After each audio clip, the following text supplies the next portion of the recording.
Canada's business community is reflecting these days on the Trudeau government's new Indo-Pacific Strategy and the growing number of warnings from ministers and the Prime Minister himself of the risks of doing business in China. Joining me now is someone who's worked with Canadian companies doing business in China, as well as with one of China's largest corporations. Jean Charest is a former Quebec Premier, former Progressive Conservative leader. He is a partner with McCarthy-Tétrault, and he's just contributed to a book on trade with the Indo-Pacific region. Monsieur Charest, thanks for joining us.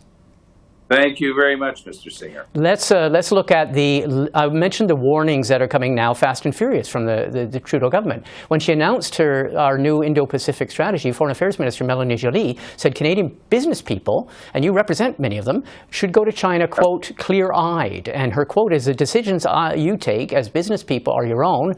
My job, she says, is to tell you there are geopolitical risks in doing business in China. What do you make of her warnings? Well, we've been, waiting for this Indo-Pacific strategy from the federal government for a while now. Actually, I think about 2 years, and I'm not at all surprised by her, assessment of the relationship. And essentially, what she's telling us, Martin, is part of what we've experienced in the last few years. China has become a superpower, and China behaves like a superpower. It's something Canadians are familiar with. We live next to the United States. We're friends and allies, but they're also a superpower. So from the get-go, their way of dealing with issues in the world is that of the strongest country, and force is often, the main reflex when they're dealing with issues. Now, in the case of China, that's a communist country. We've learned the hard way that if you get into a disagreement with them, that they will use whatever they feel is necessary to get their way. I mean, the story of the two Michaels was pretty brutal. This was a state-sanctioned kidnapping. Mm-hmm. And so there's a lot of lessons that were drawn from that. And what the government is saying, and Madame Joly, and they're right to say that, if you're a Canadian business going to China, you should know that this is a country that is organized in such a way where the government calls the shots. You were involved, you mentioned the two Michaels, you were involved representing Huawei, one of the biggest corporations in Canada, while those two Canadians, the two Michaels, were taken hostage by the Chinese government for 3 years. You had to deal with the fallout from that. What is your opinion? What do you tell Canadian businesses about the risks of things like that? Well, what we're looking at, Martin, in the next 2 years is that, and this is not only true for Canada, the United States, probably Europe, there's going to be areas in which there'll be a decoupling with the Chinese economy. 5G, quantum computing, artificial intelligence, semiconductors, anything that has to do with strategic minerals, sort of decoupling.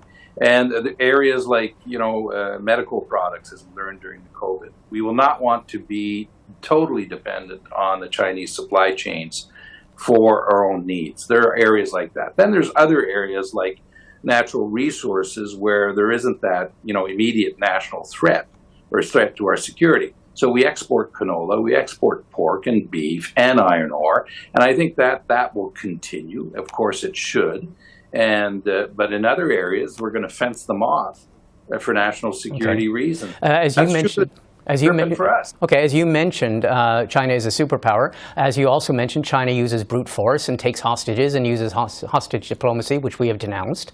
And as I'll mention, obviously the Indo-Pacific strategy is suggesting that people take that into account. I mean, the minister and the prime minister have also described China as a country that increasingly doesn't even follow basic international trade rules and basic international rules of law.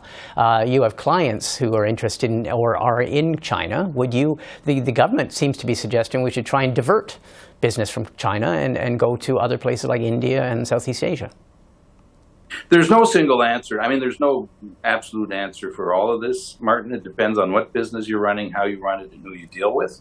I've met businesses who have done very well in China and had good relationships, and I've gone in and out and done okay. Others, not.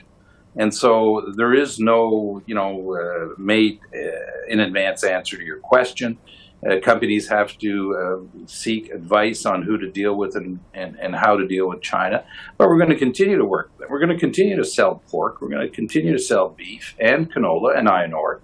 I can see that. Environmental technologies. And by the way, let's not, forget that we need to cooperate in areas of common interest like climate change and pandemics and issues of that nature. I mean, that's absolutely essential that we be engaged with China on these issues as the rest of the world if we're going to be able to advance our own interest in reducing greenhouse gas emissions and cleaning up this mess that we have on the environment.